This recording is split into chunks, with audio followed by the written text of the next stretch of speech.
여러분 잘 하셨습니까? 이제 꽤 덥죠? 이제 또 여름이 서서 가까이 오는 것 같습니다.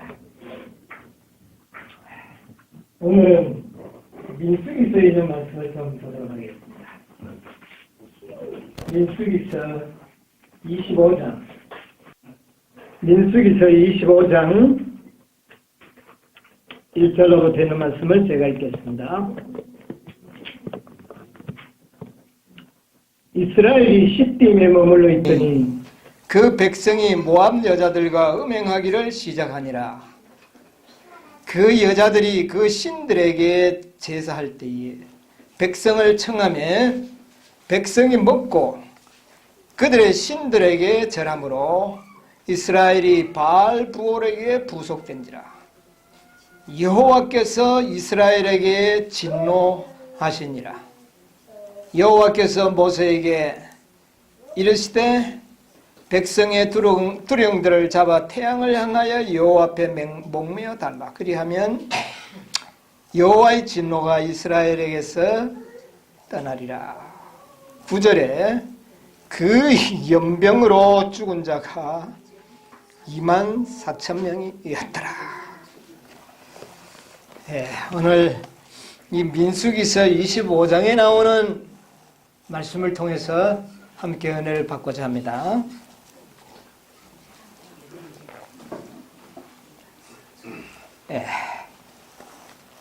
지금 이스라엘 백성들은 가나안을 들어가기 위해서 지금 어디에 왔느냐 하면은 요단강 변경에 이르러 왔습니다. 이제 요단강만 건너면 가나안에 들어갈 수 있는 그런 위치에 도달했고, 이곳은 아주 그 경치가 좋은 사막이 아닌 시딤나무, 그러니까 우리나라로 말하면 아카시아에 속하는 그런 나무들이 삼림이 아주 울창하게 서 있는 그런 아주 아름다운 골짜기에 이들이 진을 쳤습니다. 이제 이 모세는 가나안을 들어가기 전에 어떻게 이 가나안을 정복할 수 있을까를 생각하면서 참모들과 모여서 작전을 짜며 시간을 보내고 있었고, 잠시 백성들은 이 좋은 그 장소에서 좀 휴가를 보내는 그런 시간이었다고 보면 되겠습니다. 그래서 백성들은 참 그 뜨거운 그 사막이 아닌 좋은 환경에서 아주 참 기분 좋은 시간들을 보내고 있는 그때에 바로 이런 일이 사건이 생겨난 겁니다. 이 모압 여자들이, 미디안 여자들이 이 이스라엘 진영으로 가만히 들어와서 교제를 나누기 시작했습니다. 여러분, 미디안과 모압은 어떤 사람들입니까? 모압 자손이라면 누구죠? 롯의 후손들입니다. 롯의 후손, 모압과 암몬 자손들이죠. 그 다음에 미디안은 누굽니까? 미디안은 누구의 자손이죠? 아브라함의 바로 후처, 사라가 죽고 난 다음에 새 아내를 얻었는데 그 아내가 그들라입니다. 이 그들라의 후손들이 미디안 족속입니다. 그러므로 어떻게 보면 미디안 족속은 아브라함의 뭡니까? 자손 중에도 직계 자손이죠. 이삭은 본처에서 났고, 그 다음에 이 미디안 자손은 후처에서 났다는 그 차이지 아브라함의 직계 자손입니다. 그리고 이 모압 자손들은 롯의 후손들이고, 이 롯은 아브라함과 가장 어떻게 했습니까? 가장 가까웠던 친척이고 뜻이 맞았던 그런 자손들이죠. 그런데 이 두 자손들이, 여자들이 이스라엘 진영에 들어와서 어떻게 했느냐 하면은, 이 모압의 왕이 누구였느냐 하면은 발락입니다. 이 발락이 이스라엘 자손들을 미혹하기 위하여 발람과 이렇게 계교를 짰습니다. 어떻게 계교를 짰느냐 하면은, 이 모압 자손들은 바알신을 섬기고 아주 음란하게 우상을 섬기는 족속들이에요. 여러분, 그 모압과 암몬이 바로 롯의 딸들에 의하여 생겨난 자손들 아닙니까? 그러다 보니까 그 후손들이 굉장히 음란했습니다.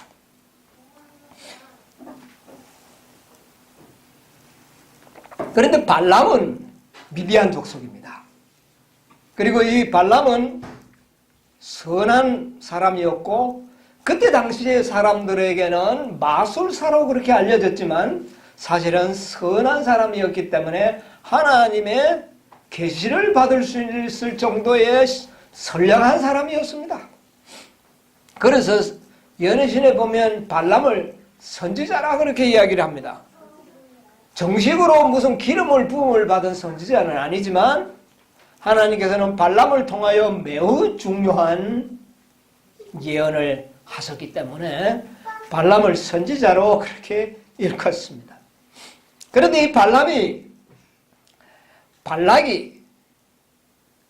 발락과 발람이 계교를 짰는데 이게 뭐냐면은 이 모압과 미디안의 그 여인들을 이 이스라엘 진영에 들여보내가지고 그들을 어디에 초청합니까?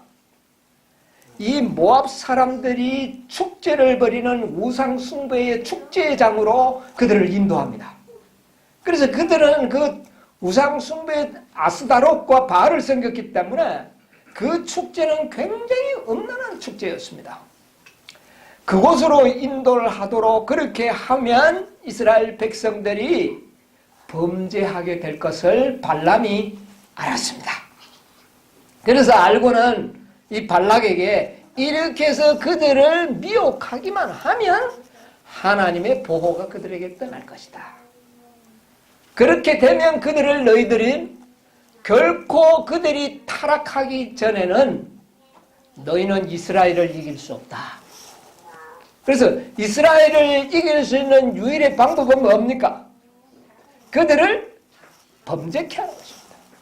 범죄케 하면 하나님의 보호가 떠날 때에 너희들이 침략한다면 분명히 너희가 승리할 수 있다. 이것을 누가 가르쳐 줬느냐 하면은 발람이 가르쳐 준 겁니다. 그래서 이 여인들이 들어와서는 아주 살포시 그들과 교제를 나누면서 야, 우리 같은 혈족 아니냐? 우리 너희들이 믿는 하나님이나 우리가 믿는 하나님이나 아브라함은 우리의 조상이고 너희들도 조상 아니냐? 우리도 하나님 안다. 미디안 족속들은 하나님을 믿는 사람들이 많이 있었어요. 그러므로 우리가 벌이는 종교 행사에 한번 와봐라. 이렇게 그들을 유혹한 겁니다. 그러니까 어떻습니까? 우리의 한 형제고 이복 동생이고 또 모압 자손은 바로 가장 가까운 이 롯의 그 혈족이니까 그렇다. 반가워서 아주 그 오래간만에 그들은 놀라운 형제의 교제를 나눌 수 있는 그런 기회 속에서 그들은 아무 마음에 어떤 경계심도 없이 그들이 벌이는 축제에 참여하게 된 겁니다. 결과가 어떻게 됐습니까? 그들이 그만 그 휘황찬란한 축제를 보고 난 다음에 혼의를 다 뺏겨버렸습니다. 그래서 그들은 음란하기 시작했고 그들은 범죄하기 시작했습니다. 그래서 그날에 죽은 자가 몇 명이라고요? 하나님께서는 이스라엘에게 진노하셨습니다. 그래서 아주 순간적으로 연병이 돌게 해서 죽은 사람이 몇 명이냐면 24,000명이 죽게 됐습니다. 그리고 그 연병을 끝나게 했던 그 결과가 누구냐 하면은 바로 비느하스라고 하는 그 제사장. 여기 보면 11절에 보면 아론의 손자 엘르아살의 아들 비느하스가 나의 질투심으로 질투하여 이스라엘 자손 중에서 나의 노를 돌이켜 나의 질투심으로 그들을 진멸하지 않게 하였도다. 그러므로 말하라. 내가 그에게 나의 평화의 언약을 주리니 그와 그 후손에게 영원한 제사장 직분의 언약이라. 여러분 영원한 평화의 언약을 맺은 자가 누구냐면 비느하스입니다. 비느하스. 그런데 이 영원한 평화의 언약, 영원한 평화의 언약을 또 누구에게 줬습니까? 하나님의 영원한 평화의 언약을 받은 백성이 누굽니까? 이 비느하스에게 그 축복을 줬는데 사실 그는 비느하스가 영원히 사는 것도 아니고 그에게서 끝나버렸습니다. 그러나 그 제사장 제도도 없어져 버렸습니다. 지금은 그렇죠? 그러나 이 평화의 언약을 받은 한 백성이 있습니다. 누굽니까? 14만 4천인들에게 평화의 언약을 줬지 않습니까? 여러분 이 평화의 언약은 뭡니까? 영원한 나의 뭐가 되겠라? 제사장이들. 이 바로 영적 레위인들에게 주어지는 축복이에요. 14만 4천인들은 영원토록 영적 제사장의 직분을 줄 것이라고 하는 그 언약의 실체를 바로 이 비느하스를 통해서 공포된 겁니다.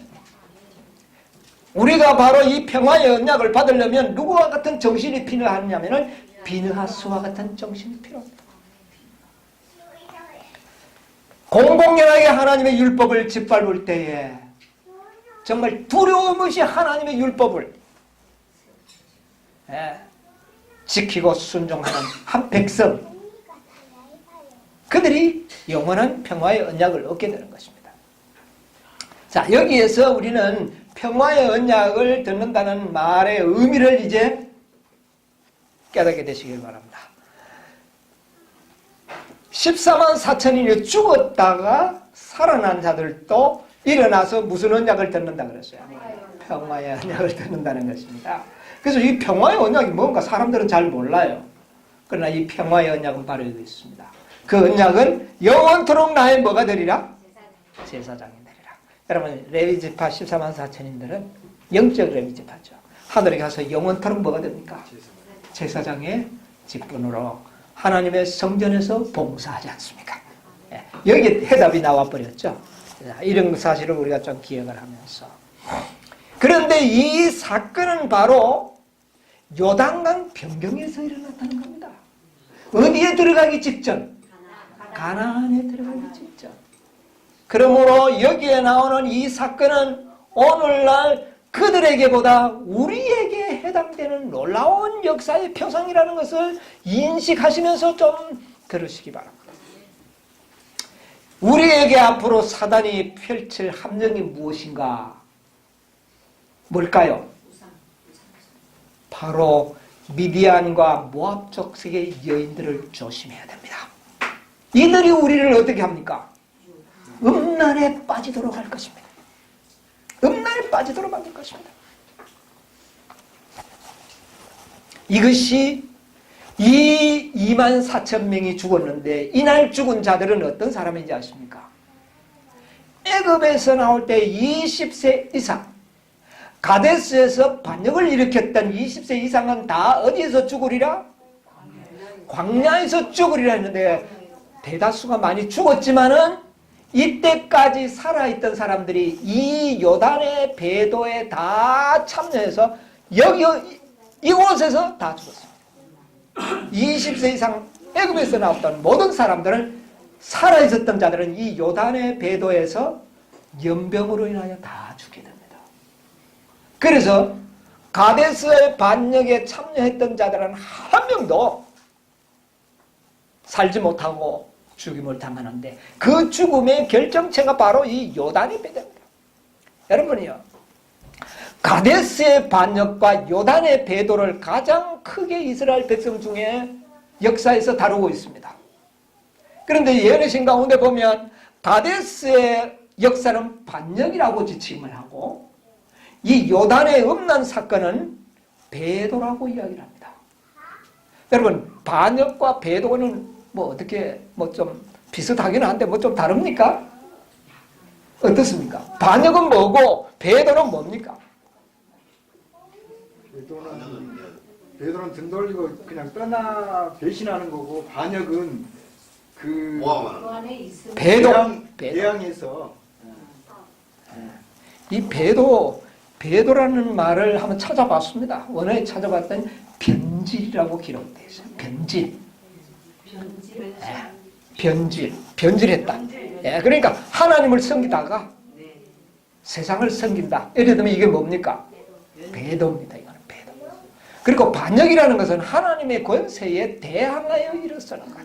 뭐 거의 비슷비슷한데 조금 그런 차이가 있어요. 그런데 가데스의 기별을 거절한 것은 반역이라고 표현을 했고, 이것은 주권자에 대항하는 것이라 그렇게 이야기를 했고, 배도는 변질을 이야기하는 겁니다.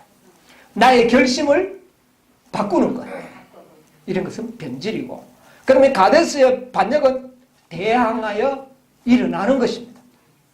그러니까 더 무서운 건 어느 게 더 무서운 거예요? 반역이 더 무서운 거죠. 그런데 가데스의 기별을 거절한 것은 반역이요, 요단의 간음은 배도로 이야기를 하고 있습니다. 여러분, 가데스에서 반역했던 사람들은 반드시 배도하게 될 것을 알게 되는 것입니다. 가데스에서 하나님의 기별을 거절했던 자들이 계속 40년 동안 그들은 이스라엘 백성들과 함께 거해왔지만 마지막 순간에는 어떻게 했습니까? 배도한 것. 여러분, 이것이 또 앞으로 우리 역사 속에서 나타날 역사가 아닌가 생각하나? 1888년의 기별은 가데스의 반역이라고 그랬습니다. 그 기별을 믿고도 역시 마지막 믿음의 대열 속에 동참할 수 있습니다. 같이 갑니다. 지금 현재 역사가 그렇습니까? 안 그렇습니까? 현재 그렇습니다. 제일교회나 개운동이나 우리나 뭐 분파운동들이나 안식일을 지키는 모든 사람들은 다 영적 이스라엘 백성의 한 백성들인데 이들이 다 함께 갑니다. 이 함께 가는 이 백성들 중에는 1888년의 기별을 받아들인 자들과 받지 않는 자들이 다 함께 어떻게 됩니까? 가고 있습니다. 그런데 요단 강에서는 어떻게 할까요? 배도가 일어날 때에 거절했던 자들은 다 멸망을 당하게 된다는 것입니다. 그 멸망이라는 것은 자기의 운명을 결정짓는 것입니다. 그 배도가 바로 일요일 법령이 아니겠습니까? 일요일 법령이 내릴 때까지는 같이 갑니다. 배도는 거절했던 자도 갈 것이고 받아들인 자도 갈 것입니다. 그러나 일요일 법령이 내릴 때는 그들은 변질하게 될 것입니다.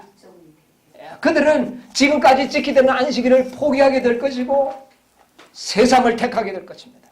그것이 세상을 사랑하는 것은 뭐라 그랬습니까? 원수가 되고 세상을 사랑하는 여자들아, 이것이 뭐라고 그랬어요? 가늠한 자들이라. 이것이 가늠입니다. 영적. 그러면 이때는 실제적인 음란이죠. 지금도 실제적인 음란입니다. 여러분이요, 요즘 우리 오늘 아침에 또 이석봉 장로님이 이야기했지만 우리나라가 지금 심히 영적 타락의 조짐을 보이고 있죠. 영적 타락의 조짐을 보이고 있습니다. 이것은 우리 인간들이 가장 타락의 정점을 찍는 것은 뭡니까? 더 이상 이것보다 더 타락해질 수 없는 상태. 이게 바로 성경에 나오는 남색하는 자, 이런 동성애를 이야기하는 겁니다. 이건 인간들이 타락할 수 있는 최후의 그 정점이라고. 이거 이상 더 타락할 수 없는 그런 상태를 이야기하는 것입니다. 그런데 이런 조짐이 우리나라는 동방예의지국이었습니다. 그동안도 많이 타락해 왔지만은 그러나 하나의 도덕심들을 우리 가지고 있었는데 이 도덕심을 완전히 어떻게 해버립니까? 완전히 없어져 버리는 제어장치가 없어져 버립니다. 그러니까 동성애를 하는 것을 허용한다는 것은 도덕을 통하여 우리 사람들의 마음을 붙잡아 주던 제어장치를 어떻게 하는 겁니까? 완전 풀어버리는 겁니다. 이렇게 되면 우리가 어떻게 될까요? 얼마나 우리의 마음이 뭔가를 제어장치가 없는, 여러분 자동차를 타고 간다고 하면 상상을 해보십시오. 브레이크가 없는 자동차를 타고 갈 때 얼마나 위험하다는 것을 운전하는 사람은 다 알게 됩니다. 방법이 없다는 겁니다. 더 이상. 예, 지금 우리가 도덕적인 죄악의 잔이 차고 넘치는 그런 때에 우리가 이제 어떻게 될까요? 살고 있다고 하는 사실을 기억하시기 바랍니다. 여기에 하나님의 마지막 백성들의 시험이 여기 있습니다. 그리고 이것은 누구의 계획이냐면 발람의 계획입니다. 발람은 하나님의 뜻을 받아서 계시했던 선지자 반열에 있었던 사람인데 이가 발락에게 그런 계계를 가르쳐 준 거예요. 이게 발람의 계교입니다. 여러분, 오늘날 이 세상에 많은 이런 도덕적인 해이 상태가 오고 동성애가 허용되는 모든 일은 이게 이방인들이 생각하는 것이 아니라 누구의 계교인지 아십니까? 발람의 계교를 그들이 받아들인 것입니다. 이것은 뭐냐면은 오늘날 하나님을 믿노라고 하는 사람들이 소금의 맛을 잃어버렸기 때문에 자연 발생적으로 생겨나는 하나의 결과인 것입니다. 지금 뭐 어떤 사람도 했다, 그 사람 나쁘다. 그 사람이 나쁜 게 아닙니다. 누가 맛을 잃어버렸기 때문에. 그리스도인들이 맛을 잃어버렸기 때문에. 왜 맛을 잃었느냐? 발람이 왜 맛을 잃어버렸습니까? 탐심입니다. 탐심. 이기심. 여러분이요, 오늘날 진실하다고 생각하고 있는 많은 그리스도인들이 마음속에 뭐가 없어지지 않고 있습니까? 탐심. 이걸 가지고 있는 것입니다. 이것이 오늘날 마지막 하나님의 백성들이 가지고 있는 가장 무서운 암적 존재입니다. 이것을 인해서 이 세상을 타락하게 만드는 계교를 만들어낸 겁니다. 모압 자손은 원래 음란한 자손들입니다. 그 조상이 그랬으니까요. 그러나 발람은 아니지 않습니까? 아브라함의 그 자손, 직계 자손입니다. 네. 그런데도 그들이 맛을 잃어서 이 음란한 사람들을 통하여 이용해가지고 누구를 미혹하는 겁니까? 여러분, 세상 타락하는 거 걱정하지 말고 우리가 거기에 미혹당하지 않도록 노력해야 되는 것입니다. 여러분의 이 도덕적인 해이한 정신은 오늘날 우리들의 마음을 타락하게 만드는 요인이 됩니다. 여러분, 이 세상이 오늘 얼마나 타락한지 몰라요. 자, 이제 우리가 이걸 방법이 있습니까? 이석무 교수는 아침에 이야기했는데 방법이 없다 그랬죠. 자, 보는 것이 다 뭐 하는 겁니까? 악하고 음란한 것들입니다. 듣는 것이 다 뭡니까? 악하고 음란한 것. 이걸 도대체 어떻게 할 겁니까, 이거? 그걸 일단은 우리가 듣고 보면은 그것은 우리의 머릿속에 어떤 감각을 시작하는 것입니다. 그러면 눈을 감고 있으면 괜찮을까요? 눈을 감으면 상상으로 또 옵니다. 저 골짜기에 혼자 가서 살아도 괜찮을까요? 안 보면 아니요. 그거 가고 있으면 더 생각이 납니다. 혼자 있으니까 더 생각이 나요. 여러분, 이거 정말 기가 차는 이 하나님의 백성들이 사면 초가에 우리가 지금 들어있다는 사실. 자, 이런 때에 우리가 이 발람의 계교에서 어떻게 벗어날 수 있는가? 이것을 우리가 오늘 좀 생각을 해봐야 되는 것입니다. 여러분, 이 발람의 모든 계교들은 오늘날 우리들을 위하여 주어진 역사입니다. 여러분, 이 역사를 잘 우리 기억을 해야 됩니다. 어떻게 이 미혹에서 우리가 승리자로 남을 수 있느냐? 미혹당하지 않고 죽지 않고 살아남을 수 있느냐? 이것은 우리들에게 매우 중요한 것입니다. 여러분, 이 제어 장치가 교회 증언 5권 가운데 보니 이런 말씀이 있어요. 하나님의 진리가 우리가 이런 이 악을 대여할 수 있는 방법을 우리에게 이야기해 준 겁니다. 여러분, 잘 들으세요. 하나님의 진리가 마음속에 살아있는 원칙이 될 때, 뭐가 될 때요? 진리가 살아있는, 죽은 어떤 문자적인 원칙이 아니고 살아있는 원칙이 될 때 그것은 솟아나는 샘물과 같을 것이다. 솟아나는 샘물. 여러분, 솟아나는 샘물을 하면 상상해봐요. 흙을 묻어놔도 조금 있으면 또 솟아오릅니다. 그렇죠? 그것은 억제하고자 시도할 수 있다. 그러나 그것은 다른 곳에서 용솟은 쳐나올 것이다. 여러분, 솟아나는 샘물은 거기 막으면 그 옆으로 또 튀어나옵니다. 이건 막을 길이 없다는 겁니다. 여러분, 우리가 하나님의 진리의 말씀이 우리 생애 속에 살아있는 원칙만 되면은 이거는 막을 길이 없습니다. 샘물이 거기 있기 때문에 막을 수가 없다. 마음속에 있는 진리는 생명의 샘물이다. 그것은 피곤한 자에게 생기를 주고 비열한 생각과 말을 제재하게 된다.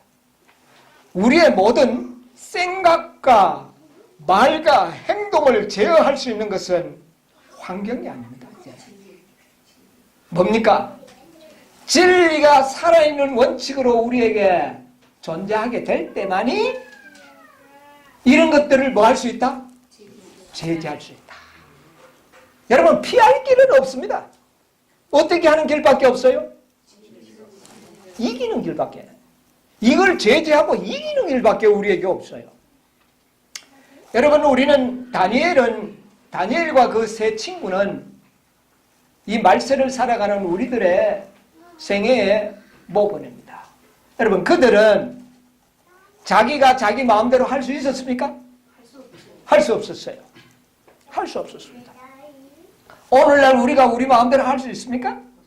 없어요. 이건 뭐 이 세상 전체가 살아가는 모든 삶의 모든 전체가 이거는 우리가 보지 않고 듣지 않고 어떻게 하지 않으면 안 되는 그런 현실 속에 살고 있습니다. 그러면 이제는 우리는 어떻게 해야 되느냐? 이것을 이기는 길밖에 없습니다. 이기는 길. 그런데 그것을 이기기 위해서는 하나님의 진리가 마음속에 있는 살아있는 원칙이 될 때 그것을 제재할 수 있다. 이 악의 간마력을 이길 수 있다는 것입니다. 우리의 길을 에워싸고 있는 위험은 우리에게 보여주는 일이 우리 주변에 얼마든지 있지 않은가. 여러분, 우리의 주변에는 모두가 다 위험한 겁니까? 아닙니까? 전부 우리를 미혹하는 모함 여자들과 미디안 여자들로 둘러싸여 있습니다. 도처의 인간의 자네들, 등간해진 가족재단, 깨어진 가정을 보게 된다. 여러분, 얼마나 그리스도인들이 뜨뜻미지근해져서 신앙생애 자체가 다 타락해버린 많은 그리스도인들의 가족을 우리가 보지 않겠습니다. 여러분, 오늘날 재림교인들이요, 이렇게 저렇게 실망을 다 당합니다. 그들은 하나님의 진리가 그들의 생애에 살아있는 뭐가 되지 못하고 있습니다. 원칙이 되지 못한다. 능력과 힘과 생명력이 없다는 그 결과 그들은 어떻게 되느냐? 완전히 신앙생활 도탄에 빠져버린 거죠. 그들의 마음속에 이 세상의 미혹을 이길 만한 힘과 능력이 그들에게는 없어져 버렸습니다. 여러분, 재림교회나 그리고 많은 오늘날 신앙을 한다고 말하는 그런 모든 사람들의 생애가 이 세상 사람들과 거의 외형적으로는 다른 것 같지만 내면적으로는 다르지 않는 그런 사람들이 되고 말았습니다. 예. 원칙에 이상한 가정을 보게 된다. 원칙이 이상한 원칙의 포기, 원칙의 이상한 포기, 이상하게 이 원칙을 포기하는 것. 그 다음에 도덕적 표준의 저하가 우리에게 있다. 여러분, 오늘날 우리는 이런 세대에 살고 있습니다. 이것을 우리는 어떤 시골 생활을 하고 이런 방법으로는 이것을 해결할 수가 없습니다. 노아 홍수의 홍수와 불에 의하여 소돔의 멸망으로 하나님의 심판이 지상에 쏟아지게 했던 죄들이 급격히 증가하고 있다. 노아 때의 범죄, 소돔의 범죄가 뭡니까? 원난입니다. 이것이 오늘날의 이 세상을 온통 집어삼키고 있습니다. 예. 그런데 이것을 피해서 살아남는 자가 되기 위한 방법은 뭔가? 여기에 이제 우리가 있는 것입니다. 우리가 믿음으로 말미암는 하나님의 의, 그리스도가 나의 의라고 하는 이 놀라운 진리가 우리의 생애에 살아있는 원칙이 되고 여기에 심취한 자들만이 이 악의 세력을 이길 수가 있다는 거죠. 여러분이요, 이 하늘의 이 소망과 하나님의 그 무한하신 아름다운 품성에 매료당하지 않으면은요, 이 세상의 미혹을 결코 이길 수가 없는 것입니다. 그래서 우리가 정말 하나님의 의에 동참하게 되고 진리에 정말 감동을 받고 있을 때만이 그런 이야기를 들어도 그게 나에게 뭐가 안 되는 겁니까? 시시하게 들리고 그게 능력이 나에게 되지 못하는 것입니다. 이렇게 되지 않는 한 우리는 그 여인들의 유혹을 우리는 뭐 할 수 없다? 이길 수 없다. 그러므로 진리의 감동과 진리의 힘이 아니면 불가능하다는 겁니다. 이제 왜 우리가 5번의 이 진리의 믿음의 의의 중요한 감동을 받아야 하는지를 이해하시겠습니까? 이래야지만이 이 모함 여인들의 그 유혹이 시시하게 보이고 그것이 나에게 유혹이 되지 않는다는 것입니다. 이 방법밖에 없는 것입니다. 우리는 마지막에 가까이 접근하고 있다. 하나님께서는 인류의 왕관을 오래 참았었지만 그럼에도 불구하고 그들의 형벌은 확실하다. 여러분, 여기에 동참하는 자들은 하나님의 형벌이 있을 것이 확실하다는 것입니다. 여러분, 이것이 바로 가나안 변경에서 다 와서 일어났다고 하는 사실입니다. 바로 계시록 18장 천사의 기별을 진정으로 받아들이지 않는 자들은 다 요단의 배도에 어떻게 해요? 참나게 된다는 거예요. 여러분, 우리가 배우고 있는 계시록 18장의 진리가 얼마나 중요하냐고 말입니다. 이 진리에 의하여 우리의 마음이 온통 사로잡히고 이 진리가 우리의 삶의 원칙으로 존재하지 않는다면은 여러분이 우리는 그 유혹을 막아내기란 불가능합니다. 예언신 가운데 보면 애굽에서 나왔던 20세 이상의 모든 가데스의 반역자들이 이곳에서 다 죽임을 당하였다. 다 참여해버린 것입니다. 그런데 여러분, 이 발람이 미디안 족속인데 미디안 족속이 어떤 사람인가? 여러분, 미디안 족속이 참 재밌어요. 미디안에 대해서 한번 좀 볼까요?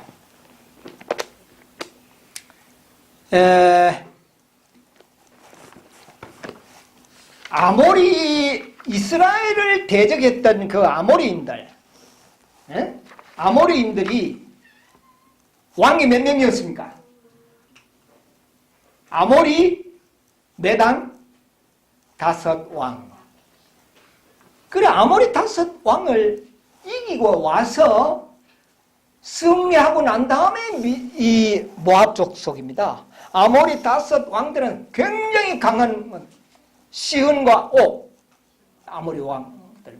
그들을 누가 점령했습니까? 이스라엘 백성들이 이겼습니다. 그런데 이 아모리 족속은 누굽니까? 이 아무리 이방 백성을 이야기합니까? 이방에 대해서는 이스라엘 백성들이 승리했어요. 이방 사람들한테 승리했어요. 그런데 누구한테 패배당하는 겁니까, 지금? 미디안 족속 때문에 당합니다. 이 18장 천사를 받아들이고 하늘나라를 향하여 가는 자들에게 가장 가까운 혈족들이 우리에게 함정이 될 것에 대하여 우리에게 예언해 주신 것입니다. 여러분, 앞으로 조심하시기 바랍니다. 그런데 미디안도 왕이 몇 명인지 아십니까? 네. 민수기 31장에 보겠습니다.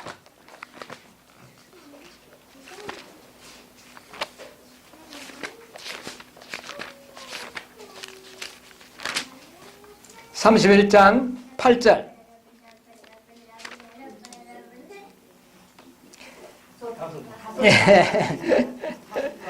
그 죽인 자 외에 미디안의 몇 왕을요? 5 왕을 죽였으니 미디안의 왕들은 레위와 에유와 레겐과 수루와 후루와 레바임이야. 또 부올의 아들 발람을 어떻게 해요? 칼로 죽였다.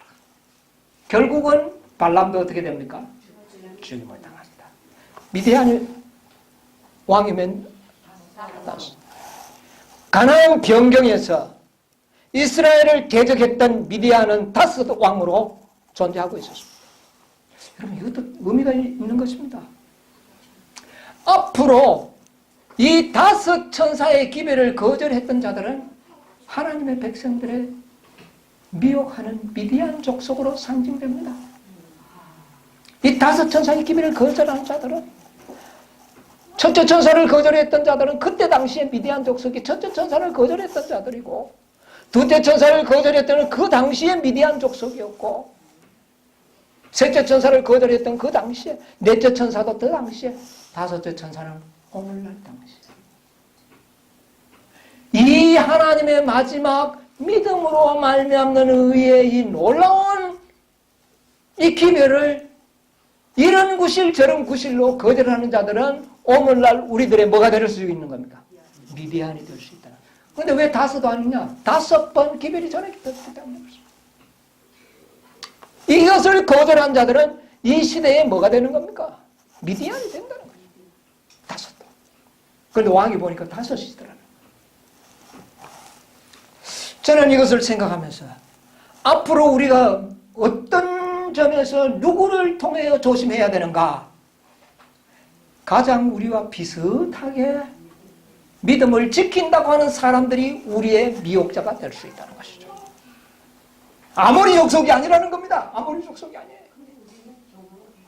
저 이방 족속들, 세상 정치가들 이게 아니고 우리를 미혹할 수 있는 것은 바로 미디안이라는 것입니다. 아브라함의 뭡니까? 친족들이에요. 아브라함의 직계 가족들이 우리의 미디안이 될 수 있다는 것입니다. 이 시대에. 이 가운데서 우리에게 가장 미혹할 수 있는 2가지의 방법인데 그것은 탐심과 엄란입니다. 탐심과 엄란. 발람의 그 탐심. 오늘 재림교인들이 세상 사랑 때문에 뜨뜻미적해지고 그들이 다 하나님의 그 진노를 피할 수 없는 그런 존재들이 되고 맙니다. 그래서 초기 문제 가운데 보면 하나님의 백성이라고 공언하는 자들의 마음속에 이기심이 발견되면 하나님은 뭐 한다? 대경실선하다. 이 탐심입니다. 뜨뜻미지근하게 된 것은 그들의 마음속에 뭐를 사랑하는 마음이 있기 때문에 세상을 사랑하는 마음.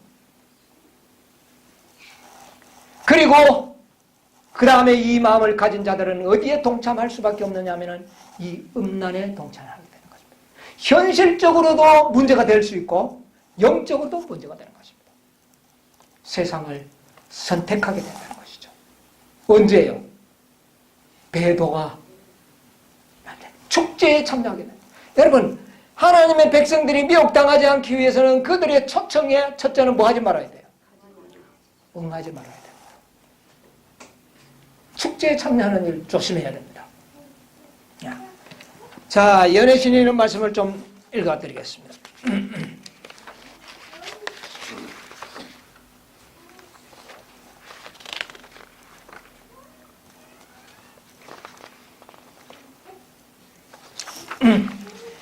부조와 선지자 458페이지에서 459페이지에 있는 말씀인데요.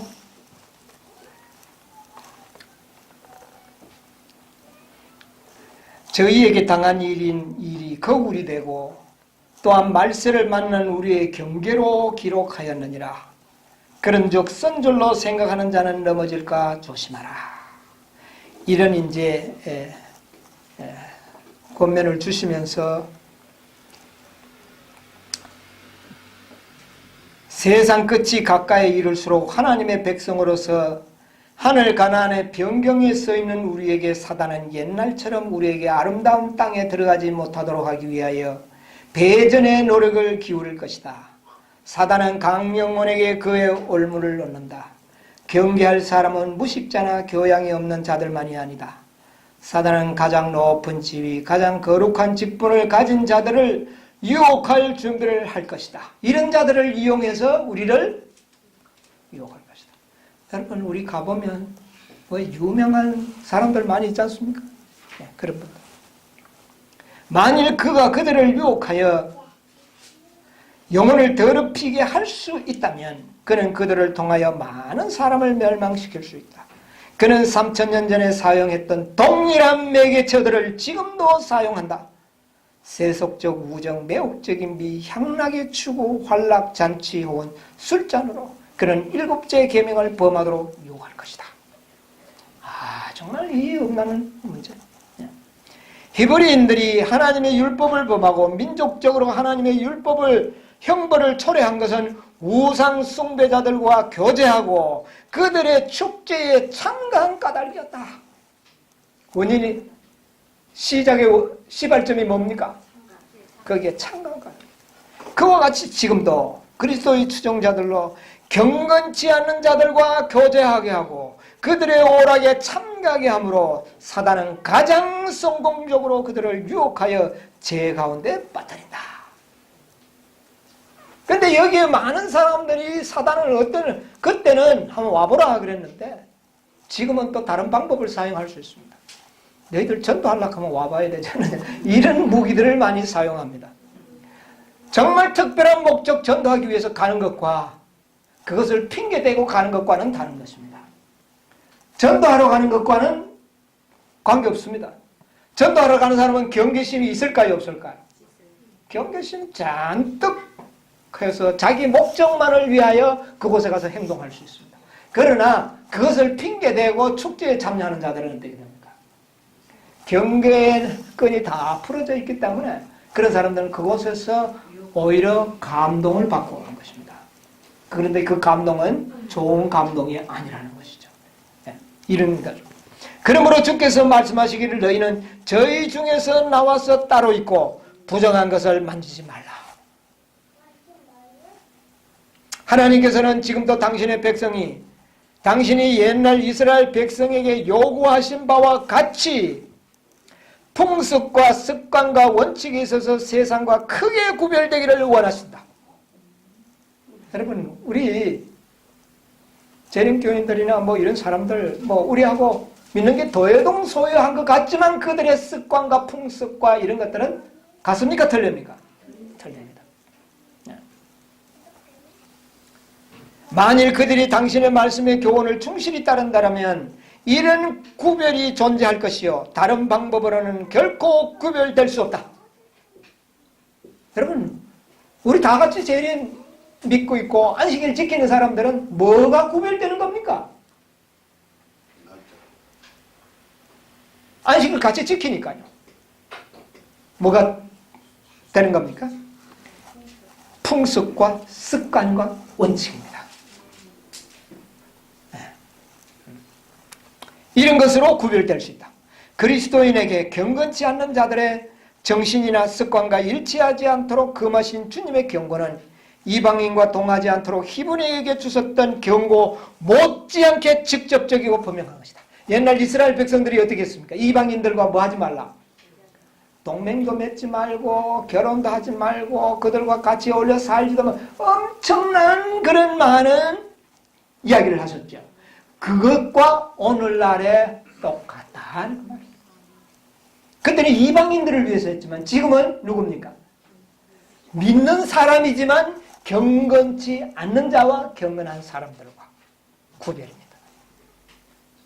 그리스도인에게 경건치 않는 자들의 정신과 습관과 일치 않도록 금하신 주님의 경고는 그때나 지금이나 직접적이고 분명하다. 그리스도께서는 우리에게 이 세상이나 세상에 있는 것을 사랑치 말라. 누구든지 세상을 사랑하면 아버지의 사랑이 그 속에 있지 아니하다고 말씀하신다. 세상과 벗된 것이 하나님의 원수임을 알지 못하느냐? 그런즉 누구든지 세상이 벗이 되고자 하는 자는 스스로 하나님과 원수가 되느니라. 그리스도를 따르는 자들은 죄인들과 분리되어야 하며 그들을 위하여 선을 행할 기회가 올 때만 그들과 교제하도록 선택할 것이다. 원칙이 분명합니까? 안 합니까? 분명한 어떤 목적을 위해서는 그들을 만나고 할 수 있지만 그렇지 않다면 그들과 뭐가 되어 있어라? 분리되어 있어라. 여러분, 이것을 우리가 무시한다면 우리도 뭐 될 수 있다? 미혹될 수 있다. 이 말씀을 잘 기억하시기 바랍니다. 우리는 우리를 하나님께로부터 떠나게 하는 감마를 끼치는 자들과의 교제를 피하려고 아무리 굳게 결심하여도 그 결심이 지나치지 않다. 누구를 위해서 필요합니까, 이게? 자기 자신을 위해서. 자기 자신을 위해서. 우리를 시험에 들게 하지 마옵소서라고 기도함과 동시에 우리는 될 수 있는 대로 시험을 피하여야 한다. 하와가 쓸데없이 선악과 밑에 혼자 가서 두리번거리지 않았더라면 범죄하지 않았다는 그 원칙은 지금도 동일하다는 것입니다. 하와가 왜 그곳에 빨리 떠나지 않았습니까? 나는 알고 있다. 나는 미혹당하지 않을 것이다. 그렇게 쓴 줄로 생각하다가 그만 어떻게 됐습니까? 우리에게도 바로 그렇게 된다는 것입니다. 그러나 선을 행할 기회에는 어떻게 해야 합니까? 가야 됩니다. 선악과 나무 밑에 갈 수밖에 없던 일이 있습니다. 생명과를 먹기 위해서는 선악과 가까이 어떻게 돼요? 분명한 목적이 있을 때는 가야 됩니다. 그렇죠? 그러나 목적 없이 가다가 미혹을 당하는 것이죠. 이런 경고를 바로 이 발람의 교훈 다음에 주어졌다는 사실을 기억하시기 바랍니다. 발람을 통해 주어진 이 모든 그 계시의 말씀들은요, 이 시대 우리를 위하여 주어진 것입니다. 시간이 많이 갔기 때문에 다 제가 말씀을 드리진 않고 성경 결말 한번 읽어볼 테니까 한번 들어보세요. 자, 발람을 통해서 경고하셨던 그 경고의 말씀, 민수기 23장. 이 발람이 비록 타락하고 부패한 선지자지만 그를 통하여 하나님께서는 뭐를 나타냈습니까? 당신의 섭리를 나타냈습니다. 23장 9절을 보세요. 내가 바위 위에서 그들을 보며 작은 산에서 그들을 바라보니 이 백성은 홀로 살 것이라. 그런 여러 민족 중에 하나로 여기게. 여기에 보면 특별한 예언이 주어져 있습니다. 어떤 예언입니까? 이스라엘은 홀로 어떻게 해요? 처할 것이다. 그들과 연합해서 산다 그랬습니까? 섞여서 산다 그랬습니까? 홀로 처할 것이다. 이것이 마지막 하나님의 백성들이 어떻게 살아야 할 것을 우리에게 보여준 것입니다. 여러분, 우리는 홀로 살아야 합니다. 그들과 연합하고 교제 나누면서 그렇게 살아갈 그런 사람들이 아니라는 것입니다. 그들과 교제 나누면 그들과 미혹을 받게 되는 거예요. 그래서 홀로 처해야 된다. 이스라엘 백성들, 여러분, 이것은 이스라엘 백성들을 위하여 주어진 경험이지만 우리들에게 주어진 기별이라고 봐야 하는 것입니다. 자, 그 다음에 이게 첫 번째 주어진 것이에요. 두 번째 기별이 뭡니까? 23장 21절의 핵심이 나옵니다. 19절부터 보겠습니다. 하나님은 인생이 아니니 시건치 않으시고 인자가 아니시니 후회가 없으시다. 어찌 그 말씀하신 바를 행치 않으시며 하신 말씀을 어떻게 해요? 이게 바로 믿음으로 말미암는 뭡니까? 의입니다. 하나님의 말씀은 바로 어떻게 해요? 말씀 그대로 이루어진다는 믿음을 가진 백성일 것이다, 그 말입니다. 여러분, 1888년의 기별의 핵심이 뭡니까? 하나님의 말씀은 말씀 그대로 이루어진다. 그러므로 우리는 무엇만을 믿는 믿음이다?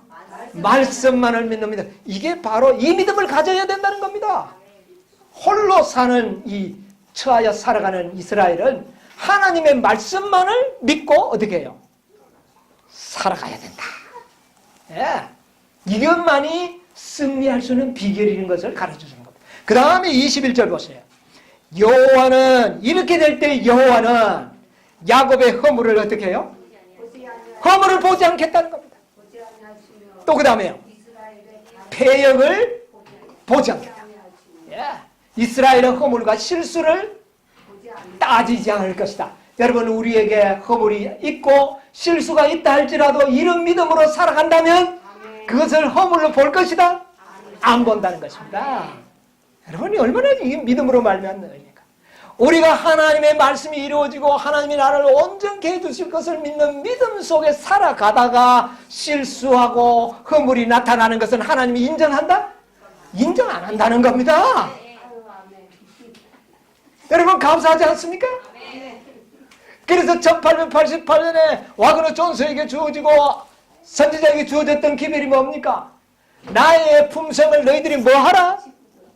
선물로 받아버려. 온전함을 선물로 받아라는 겁니다. 나는 온전함을 선물로 받은 자들에게는 그들이 살아가다 연약하게 나타나는 허물과 실수는 하나님은 보지 않는다. 아멘. 여러분 이런 복음을 주신 하나님께 감사하지 않습니까? 이 믿음을 갖고 살아가는 자들은요 허물과 실수를 하나님은 인정 안 합니다. 아 그거 다 뭐 해결됐어. 끝나버린 겁니다. 이게 복음이에요. 네. 믿음의 의를 받은 사람이 실수가 없을 건 사실. 이게 그렇게 하나님이 해 주실 거라는 겁니다. 그런데 하나님이 해 주시기 전에 내가 연약하여 나타나는 것은 하나님은 그걸 인정하지 않겠다는 겁니다. 하나님은 결과만 보겠다는 겁니다. 네. 결과적으로 이들이 이 믿음은 하나님의 말씀은 시간이 없기 때문에 하나님이 이루실 겁니까? 안 이루실 겁니까? 이루실 겁니다. 하나님이 우리를 온전하게 해 주실 겁니까? 안 해 주시는 겁니다. 하나님이 이루실 것이기 때문에 그분이 시작하고 마치실 것이기 때문에 중도에 우리의 실수가 나타나더라도 하나님은 그것은 뭐 어떻게 한다? 무시해버리고 없애버리고 인정 안 한다는 겁니다. 여러분 감사하지 않습니까?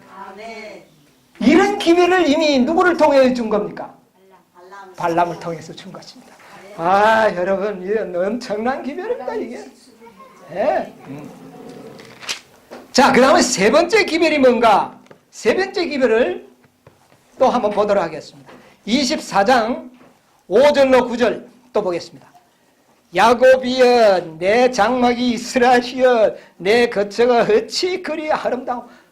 이것은 야곱의 아름다움을 이야기한 겁니다. 이것은 뭡니까? 하나님께서 우리에게 아름다운 옷을 어떻게 해요? 입히실 것이라고 하는 약속입니다. 장막이 어찌 그리 아름다운고. 이거 뭡니까? 이스라엘이 변화된 뭐를 여기 보여준 겁니까? 품성이 변화될 것을 보여준 것입니다. 예. 그렇게 해주실 것. 그래서 그들은 결과적으로 그 벌어짐이 골짜기 같고 강가의 동산 같으며 여호와의 심으신 친양목들 같고 물가의 백향목과 같도다. 백향목이 어떤 나무입니까?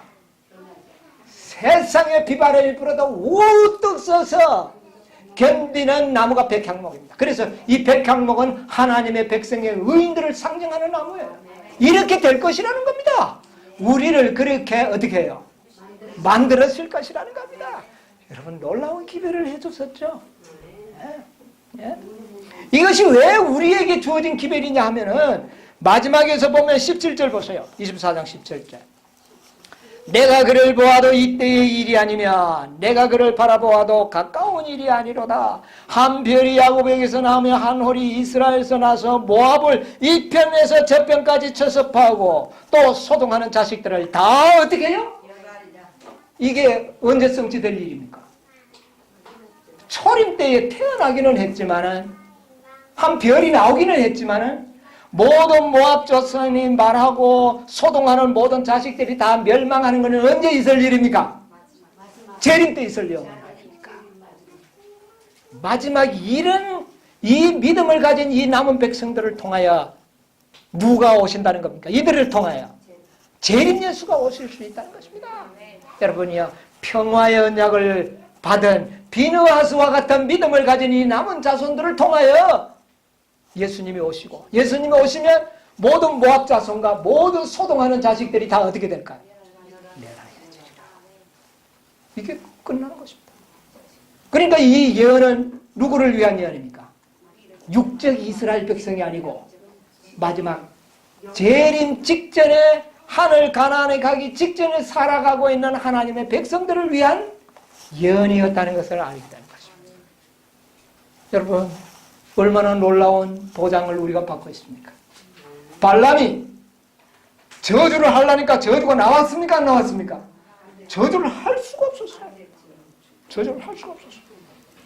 여러분, 우리가 하나님께 충성하고 진리의 원칙의 삶을 우리가 살고 있다면, 믿음을 가지고 있다면 그 누구도 우리를 뭐 할 수 없다는 겁니까?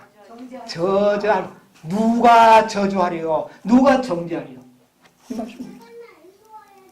우리를 정죄할 존재는 이 땅에 없다는 것입니다. 그러나 한 가지 기억해야 될 것은, 우리가 범죄한다면 우리는 어떻게 되는 것입니까? 패망하고 말 것입니다. 가장 불쌍한 존재가 되는 것입니다. 그러나 우리가 끝까지 충성을 하고 믿음을 지킨다면 우리는 영원한 평화의 언약을 우리가 받게 될 것입니다. 그러기 위해서는 이 발람의 계교에서 우리가 어떻게 해야 합니까? 승리해야만 합니다. 이것을 이길 수 있는 유일의 방법은 산골짜기에 숨어서 홀로 사는 겁니까?